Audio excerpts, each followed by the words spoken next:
जाइए 8वीं, 9वीं, 10वीं, 11वीं और 12वीं एक्टिविटीज पर, और ये हैं स्केचिंग, ड्राइंग, पेंटिंग, रंगोली और कैलीग्राफी।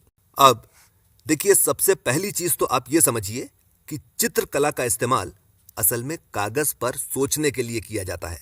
यानी किसी भी चीज को बनाने से पहले सबसे पहले उसे कागज पर बनाया जाता है और फिर कागज से ही नाप लेकर उसको मूर्त रूप दिया जाता है। चित्र कला के बहुत सारे फायदे होते हैं और इनमें से सबसे पहला फायदा यह होता है कि इससे आपका धीरज और एकाग्रता बढ़ती है, और दुनिया में किसी भी चीज को सीखने के लिए सबसे ज्यादा इन्हीं दो चीजों की जरूरत ही पड़ती है। इसके अलावा चित्रकारी करने से आप में चीजों को बहुत बारीकी से देखने की और उनको बारीकी से समझने की क्षमता भी विकसित होती है। इस चीज को जरा समझ भी लीजिए। देखिए, जब आप सामने वाले से कोई बात कहते हैं तो सामने वाले पर उस बात का जो भी प्रभाव पड़ता है, उसका भाव उसके चेहरे पर 1 सेकंड से भी कम समय में आकर चला जाता है।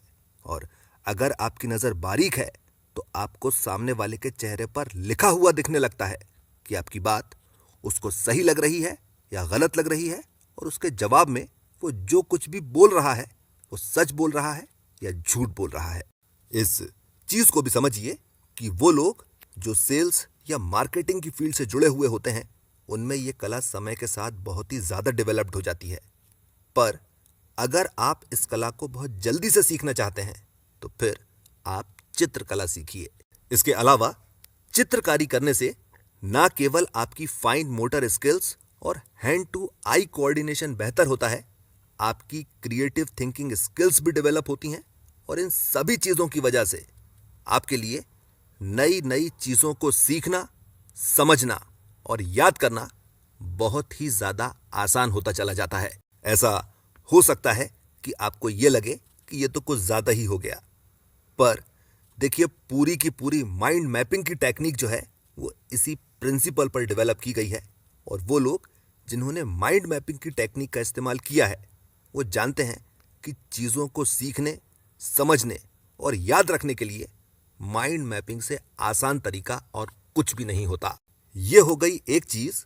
दूसरी चीज आप ये समझिए कि चित्रकारी की सभी विधाओं में रंगोली बनाना सर्वश्रेष्ठ माना जाता है, और इसका भी स्थान इतना ऊंचा है कि भगवान की पूजा भी रंगोली बनाए बिना संपूर्ण नहीं होती।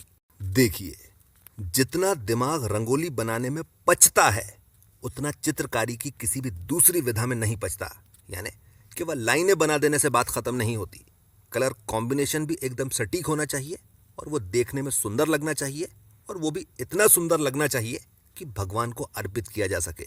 अगर आपने कभी रंगोली नहीं बनाई है तो बनाकर देख लीजिए। 4 बिंदुओं वाली रंगोली बनाने में भी पूरा का पूरा दिमाग लग जाता है, और केवल लगता ही नहीं है, खराब हो जाता है। और 9 महीने आप लग कर प्रैक्टिस कर देख लीजिए, आपको खुद ही महसूस होने लग जाएगा कि आपकी मानसिक क्षमता कितनी ज्यादा बढ़ चुकी है। शुरुआत व्हाट्सएप पर केवल इमोटिकॉन्स का इस्तेमाल करके अपनी बात कहना सीखने से कीजिए। फिर कैलीग्राफी सीखिए, फिर स्केचिंग, फिर ड्राइंग, फिर पेंटिंग, और फिर रंगोली बनाना सीखना शुरू कीजिए।